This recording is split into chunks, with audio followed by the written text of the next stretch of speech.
So ayan, dito na tayo sa mall.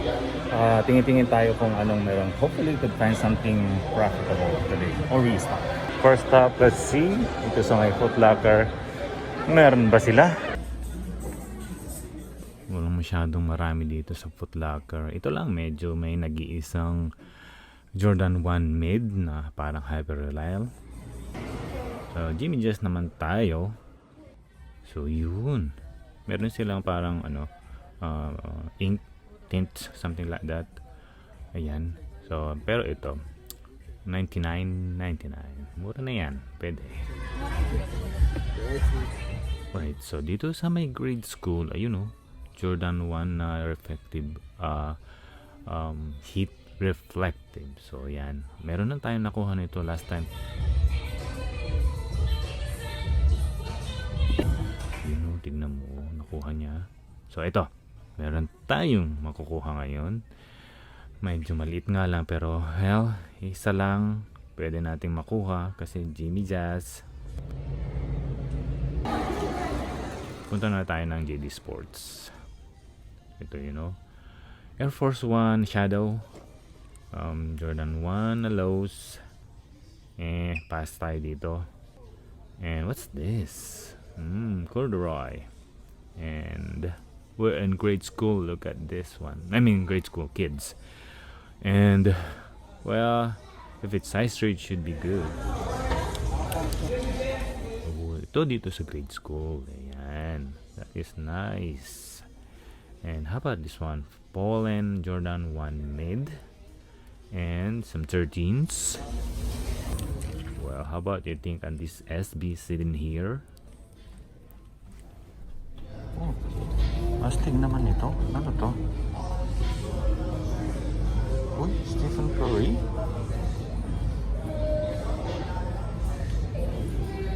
Ganda nito Pagka-snake skin.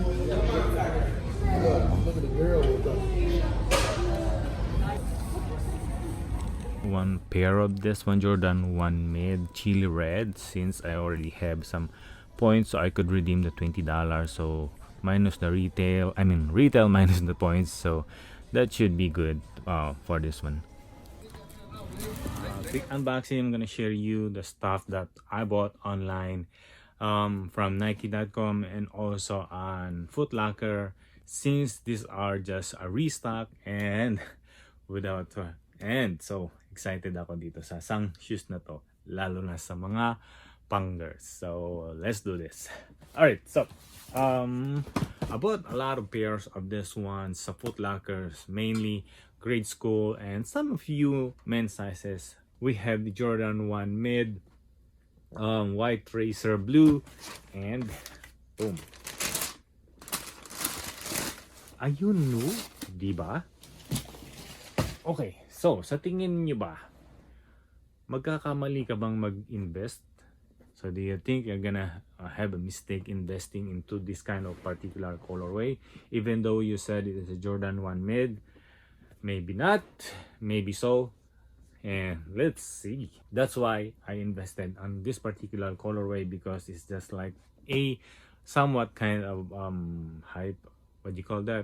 hyper royal, and especially the colorway of blue, the blue and white and black, and it's look like the fragment-ish colorway, so that's why I have to invest onto it. And luckily, when I bought this from Foot Locker, Restock and Foot Locker, there's a lot of stocks, especially in the particular size that I went through. Yun, so marami akong nakuha. Hindi masyadong naging nahirap kasi nga restock. So tingin nyo yung colorway niya at investment niya.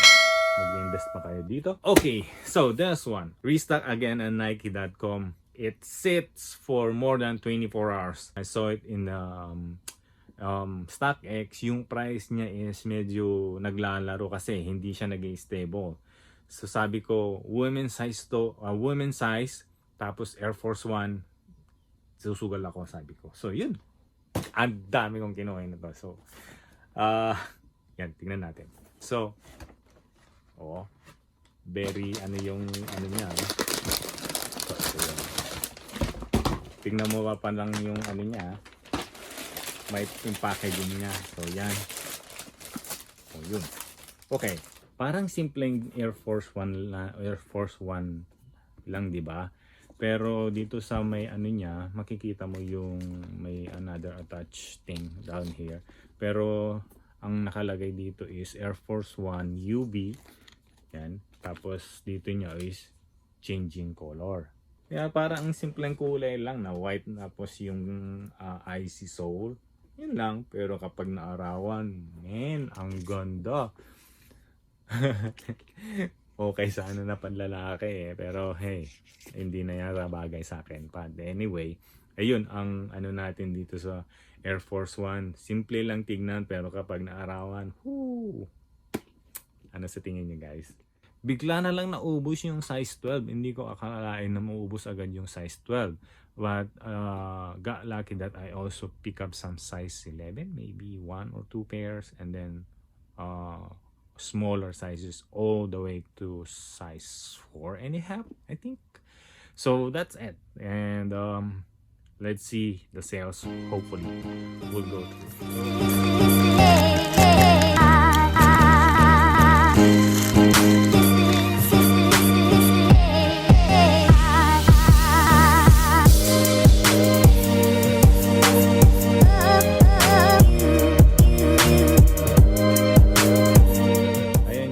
Quick unboxing natin ngayong araw.